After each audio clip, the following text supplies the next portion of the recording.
My dad died and I'm scared my family won't get along. So yesterday after my dad comes home he eats what my mom made for him. Eggs and Spam. To be clear, he has a pre-existing medical history of high blood pressure and gout. First found out when he was admitted to the hospital in 2015 when he fell ill, and we basically had to force him to go to the hospital BC he didn't want to go. He was put on medication since, with changes to them maybe a year or so ago. So back to when after he ate. My half-sister heard a thud around 740-ish and told me to check BC. She thought maybe my parents are arguing. I go down and see my dad on the kitchen floor my mom behind him a few feet away and I hear him snoring. I ask my mom a question, get worried, run back upstairs and knock on my sister's door. She calls my other sister and also tells me to stop wasting time, call 911. I was scared and frantic. I wish I called 911 or saw him when he came in so I could maybe have called sooner. They get frantic too and we all start yelling at each other and I try to maintain order also as I'm talking to 911 person.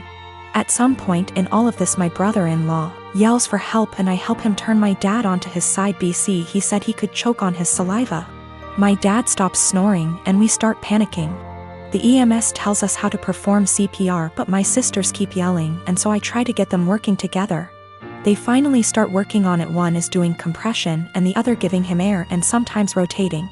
Fire department and ambulance gets here and they start doing the same thing but also have defibrillators and honestly, I'm just in shock still.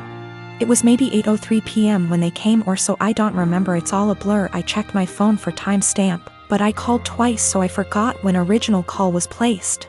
They called it at 8:50 p.m. and I just began to lose it. My aunt comes and my sister is trying to call my dad's work to let his bosses know. We talk about how we want my dad's arrangements and agree on cremation. BC we don't have the money for anything else but also my sister wants the remains. My mom is bipolar schizophrenic and my sisters and bro-in-law don't get along. Her because of a whole history that would keep you here forever if I tried to type it. My dad was a bad person but he still chose us and tried his best to provide regardless of his fallacies. He had my mom's back too, saying he wouldn't kick her out or place her in a mental home. My sisters kinda want that, I think, but I'm scared to talk about it. My mom is okay sometimes but also acts up BC of her mental illness sometimes, and my dad and I were her constants regardless of what happened. My mom is old and still wants to benefit from some social security services that my dad had, but my sisters and I think we should get a majority control of his account. There's a lot of renovations to be done. BC he ignored upkeep of the house for a number of years, example, the roof. My mom is not very sad about the ordeal. BC she had a long history of mental abuse from my dad and I understand, but we for some reason stayed together. It how to move forward except for one moment at a time and I'm still waiting for funeral home to come pick up his body. It's 8:13 a.m. now, been waiting since night before. And I have been crying but also I can't sleep and I'm sorry if this doesn't meet guidelines. I just need to vent even though I told a few friends. I'm still in disbelief. How this will moving forward. I believe it can though. But it's hard to stay positive. I am expecting my first daughter with my husband in September. I grew up in a moderately religious household with pretty strictly defined gender roles. As in, since I was a girl, I had chores around the house while my younger brother did not have to do anything. I don't talk to my parents for a variety of reasons, going on year 5 now, so they do not know I am pregnant. Both my aunts and grandparents were very supportive of me leaving my household and as such have been my main family. Being 6 months pregnant now, people have started to give gifts and I am very grateful for them. We have decided that we don't want our daughter to be surrounded by pink everything with only girl things. So we have made a conscious effort to include traditionally boy outfits and toys like dinosaurs and cars. We have told people that any gender items would be accepted and if it's getting too much pink we have gone out to balance a bit. Getting a green jacket or something. My younger aunt has taken great offense to this because boys are boys and girls are girls. And she is a very verbal and loud person and has let us know several times her opinions. She has 2 boys. At my baby shower my older aunt gifted us a book called Goodnight Construction Site and a little stuffed truck. My younger aunt went on a tirade about how we are somehow making our daughter trans and not allowing her to be a girl. And she's a loud person so of course her saying this was more like a yell. And in front of my very liberal in-laws who are very supportive of our choice. Pregnancy hormones took over and I grabbed the toy, gave it to my younger aunt and asked her what part of the penis was needed to operate this toy truck. She yelled that's not what she meant and left. The rest of the baby shower went fine, but it was a bit awkward after. Since then she has been blowing up Facebook where a bunch of people agree with her that I am making my daughter trans, and have been telling me that I was an asshole. The rest of my think what we are doing is fine, but that I shouldn't have handled it that way. I do not care if she ends up loving pink and unicorns etc., we will get her them then. I just was trying to balance out the sheer amount of pink items we were getting from friends and family. Almost every single gift has been heavily pink or girl influenced. To the point where she would not be dressed in anything but pink if we did not go out and buy some more boy things. I also am generally not a person who argues. But I feel like a bit of an unholy because I intentionally said this as deadpan serious as I could and with the intent to embarrass her in front of our family members present. My delivery and question did have the intended effect and she went quite red before leaving. This was also the first transphobic comment I've ever heard out of her mouth. While we all grew up quite conservative, my older aunt coming out 27 years ago really changed my family's perspective. My grandparents have changed from what they previously viewed and my aunt was always supportive of my other aunt. My younger aunt always wanted a girl. So I thought she was just trying to act out her fantasy girl with all her gifts and preferences. I am a 51 years old male, and I have 3 children, 1 girl, 1 boy, and 1 child is gender neutral. My son Eric is the oldest, Eva is the middle child, and Charlie is my youngest. I'm still very new to the whole LGBTQ thing, so please correct me if I say something wrong. Now sadly when the children were all young their mother / my wife passed away in a car accident and I've been raising them by myself. Ever since as I've chosen to never remarry since my wife was / is the love of my life. I'll say I'm definitely not a perfect father but I've done the best I could to raise my children.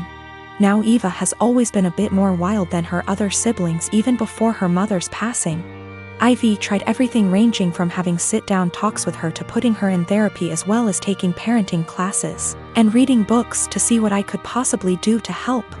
Therapy did seem to help a little bit but decided to stop soon after she turned 18. Now let me tell you the story as to why I'm here now. My daughter Eva still lives with me and Charlie as she goes to school and has definitely been home more due to the pandemic, but has started to go out more now that they are letting up on some of the regulations.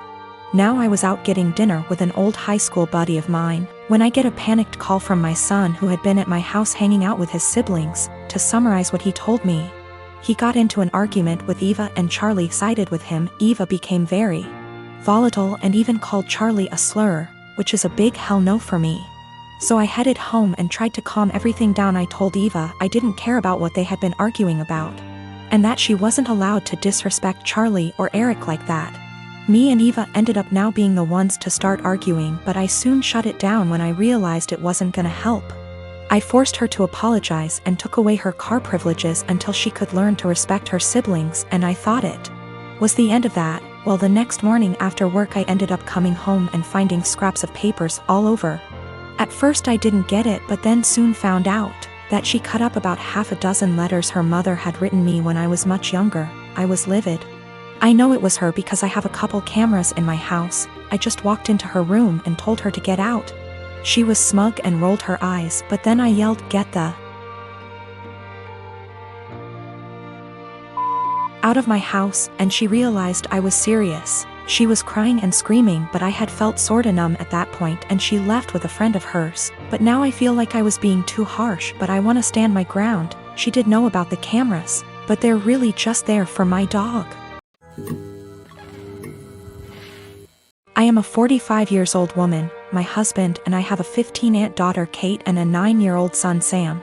My husband has a brother and a 40-year-old sister, Eva. Eva and her husband James have a daughter, Allegra. She is also 15 years old. Kate and Allegra have always been compared in the family.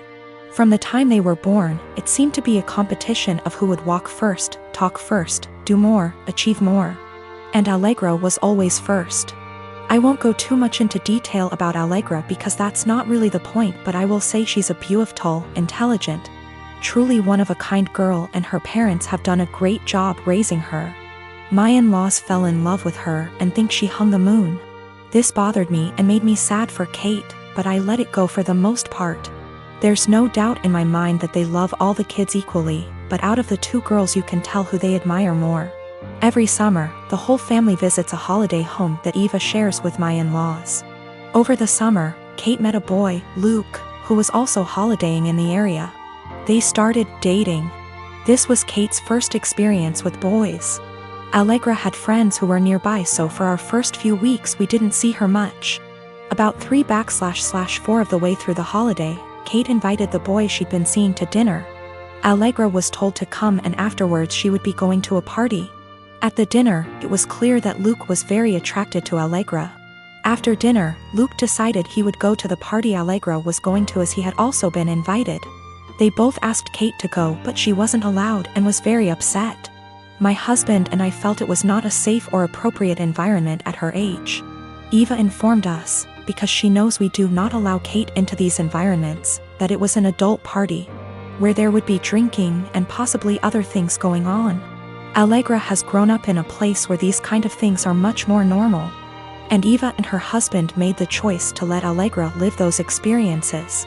From what I know and have seen, she handles it exceptionally and it has not caused any issues. However, it is not the way we have chosen to parent Kate, and so we didn't allow her to go. The next morning, Allegra came downstairs and asked to talk to me and Eva. She said at the party Luke was flirting with her and showed her some messages he'd sent her. We decided we would all talk to Kate. Kate spent the next 2 days miserable. When she finally came out of her room, Kate was caustic and everyone was getting a bit fed up with her attitude. Eventually, my father-in-law jokingly said, "Your mistake was introducing him to Allegra. How did you think that was going to go for you?" My mother-in-law told him off but added that Luke handled it terribly, but the outcome was sort of inevitable. Kate left the table in tears. We managed to get through the rest of the holiday, but when my husband brought up plans for Christmas, Kate refused to go. She said she couldn't bear being ridiculed by her own family and constantly compared to Allegra. After seeing how much this was affecting her, I spoke to my husband and said we shouldn't go. He argued that it would be wrong to let Kate take away time with family just because of a boy. I reminded him that this has been happening since they were born, but he said that we can't shield Kate from every special person in the world. He said he would talk to his parents about their comments, but that we should not set a precedent of letting Kate run away from reality.